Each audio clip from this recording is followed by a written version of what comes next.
my filming there. I was actually holding the the camera with my right hand while I was working this. What you're looking at is some reclaimed wood from the red brick house. Quite possibly you're looking at something that started growing 500 years ago. Antique heart pine took about 300 years to grow, 200 years, it's about 500 years.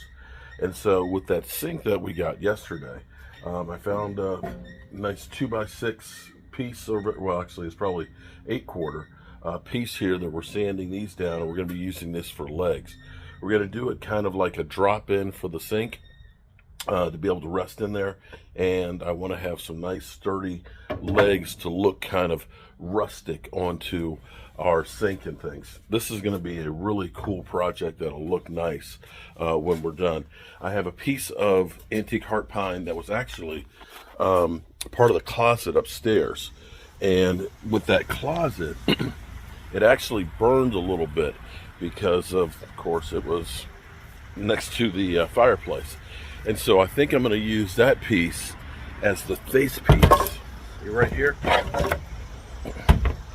originally burnt in the red brick house, and I think that this is going to become the face piece for our sink using those big legs. So another little tad bit of history onto the red brick house. This is going to be a great piece and will definitely be very, very functional for the red brick house. Okay, so we've got this old sink that we have. I'm not sure if it can be wall mounted, and if it is, I don't have the mounts for it. So actually, to make it more functional, I'm going to build a cabinet using some of the reclaimed lumber that we've had from the red brick house. And so I'm going to basically make this like a drop-in sink. So here's what I've done. I've taken some of the 2x4s, the antique heart pine here that's, you saw sanding this morning. And what I've done is I've just done like a lap joint here. So I've got this, so we've got a 1-inch overhang after the sink sits in, and these will just get glued right on top of that, just like that. A real simplistic joint on there. And we won't have a piece across the back because we've got the pipes that need to, the supply pipes that need to go in there. So we're going to basically put a stretcher across the back. Now what we're going to do, we're going to take these bigger pieces that we have right here, and we're going to square these up, and we're going to use these for feet, and we're going to basically lap joint those so that way they'll sit right here in the corners of it, and this will give us a nice sturdy old world look for a cabinet. And we're also going to go ahead and cut in here for a shelf. So we'll end up putting slats across that, so that way we can put big pots underneath of there if we want to, or flour, whatever. We can put stuff up underneath of it and use it as storage. And we'll round this over to give us a nice edge. And I think that this will be kind of cool because it'll give it a butcher block effect, and definitely will be a unique piece to go with that sink. So I'm going to get cutting these pieces, and then I'm going to get down the road. So I'm going to get this stuff. It's easier to work with it in here in my full workshop that is kind of a mess right now because I haven't really been here. I need to clean this place up. But we're going to get this done, and then we're going to get the parts and stuff put together down at the red brick house.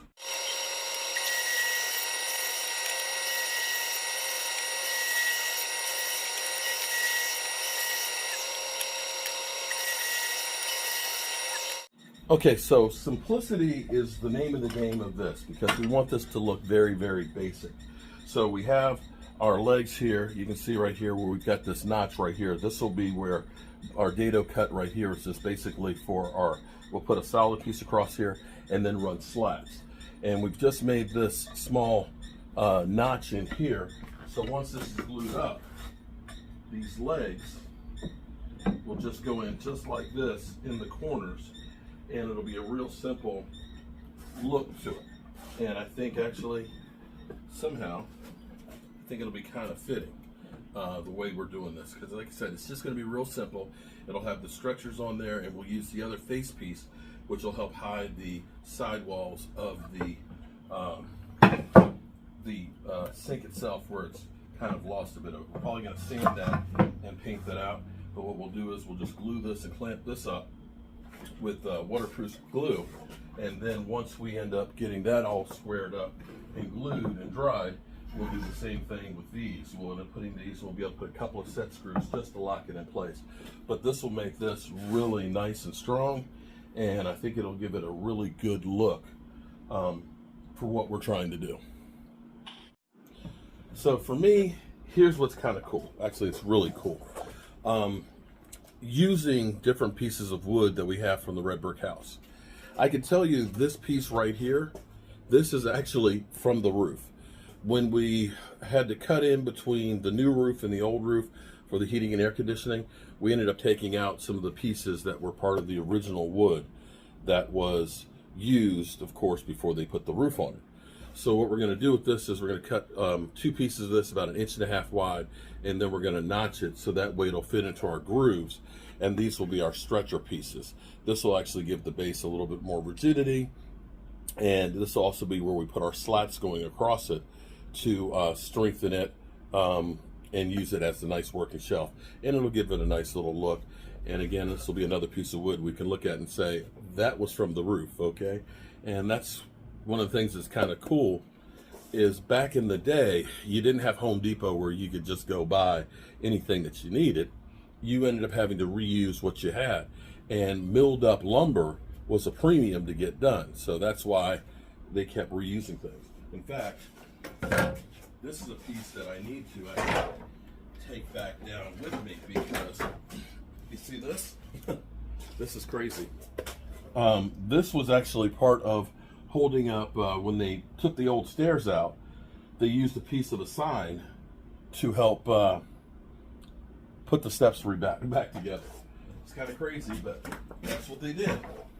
So let me get cutting here.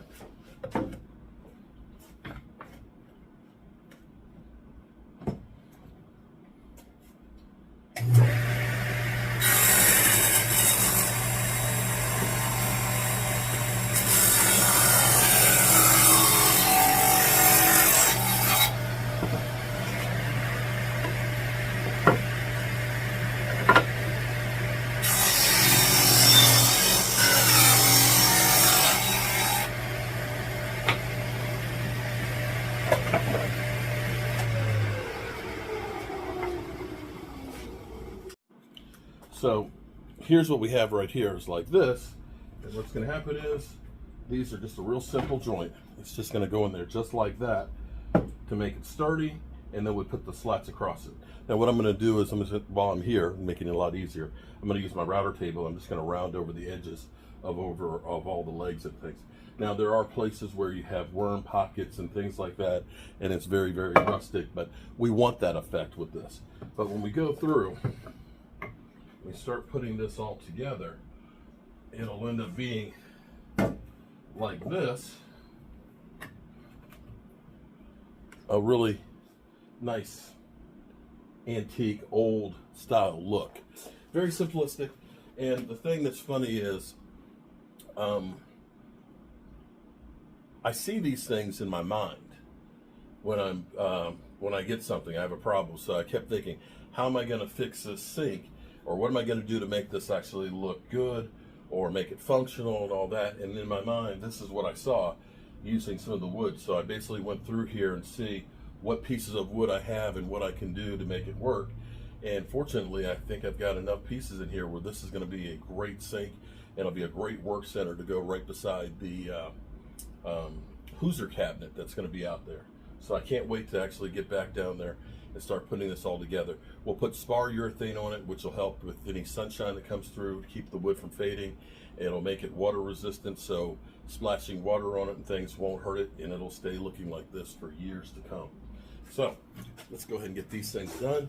I'm gonna get these parts loaded, and I'm gonna head down the road. Well, I had to hurry up, and so it's about to rain. So I ended up putting together the pieces that I made, and I want to give you at least a little taste. I brought it in here so it doesn't get all wet. You can see the burnt piece that's right in here, but we got lots of space. We'll have to put, of course, our drain line on there, but you can see how it's going to sit on here. Now we're going to sand this, of course. We'll round this over, and we'll put some varnish on here. The original faucets that he had are like the old-fashioned garden hose ones, and I tried to get them out so I can reuse them, but there's no scutcheons or anything. So I've just ordered actually a wall mount black faucet that actually has a sprayer. So this will actually be perfect though for being able to do some plants, some prep work if you want to. You can clean some fish in here or something. And we have this old Hoosier cabinet that's right here that we're going to get all the tools off of here. We're going to get this cleaned up. We're going to get this painted as well. So this is all kind of our reclaimed corner. And this is our reclaimed door that we got from Charlottesville. We got to clean off the paint that's on there and stuff, but we filled it in, we've sanded it out. I've got the lock that's painted, and so we'll go through the space. When we get some more money, we'll buy some of the reclaimed eclectic boards, and we're going to cover the walls with this, so it'll be kind of a feature wall. You'll have the sink, of course, here, so I'll be able to come in first thing, be able to wash my hands. I'll build a bench to go over here in the corner, so that way the shoes and things can go right there, and then we can go in the house without taking and making a mess going into the house. That will make my wife extremely happy. But also too, what this allows us to do is, if we're doing some planting or if we need some water for the plants out here, we've got a sink right here. Flower pots will be able to sit in here and work with. You can set stuff up here. This countertop actually is galvanized and it slides out. So this becomes actually a nice little work area. In fact, if you were going to, once we get everything cleaned up and the walls painted and so on and everything covered, along with the floor painted in here, you could actually see this as kind of like a mini prep, barbecue prep area. You can come in here and get your stuff ready to take out to hopefully somewhere over in there, our outdoor kitchen, where we'll really be doing some stuff with the smoker and everything else. So this house is going to be very, very functional, to say the least. So I'm actually looking forward to getting this thing done. And Sunday, the faucet will be here. I am going to need to hook up a waistline that's going to go down below. Fortunately, it doesn't have very far that it's going to need to go to tie in. There's an opening about where the washer and dryer is, in that space that goes up underneath there. So the main stack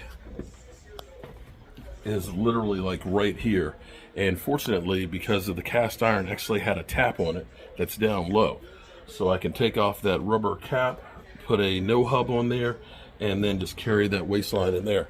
For the sink, we'll be able to just from the kitchen sink go out with 2 stub outs that we can shut off from the inside. All right, so here's what we did. We went through, we've sanded this out on here, and we put our first coat of spar urethane. Now, we've got all these cracks and checks and stuff in the wood and stuff, but we want to keep that kind of stuff in here just to show the age of the wood and stuff. And here is our burnt piece. This piece of wood actually came from the closet upstairs and was actually burned by the chimney. But with the spar urethane on here, with it being in that sunroom, if the sun does hit it, it won't fade the wood.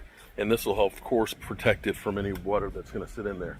It's kind of, I guess we could maybe call this a bikini cabinet because it's very minimalistic. I don't know. Did I just make that up? I think I did. Yeah, it's like a bikini cabinet. It's very, very, revealing, right? So once, I haven't put the bottom slats on yet because I've got to run the pipes and stuff through the floor. So we'll actually put those to the floor and then we'll put those slats on here. But it's not a bad looking piece for, just kind of building it. It's kind of like a table. It's definitely rustic and all that, and it'll be protected. It will, once I put the pipes in. So, and it'll be functional. So, I kind of like it. I think I really like it. The fun part's going to be is getting the sink hooked up because the drain line is actually under the crawl space, from one crawl space to another crawl space. So I literally have to go around the house to the other doorway to get into that crawl space to tie it in and then bring it up the other way. So that's going to be fun, especially with the temperatures warm. But this will take about 8 hours or so to dry, and we'll put another coat on that so that way it'll be nice and well protected. Whew.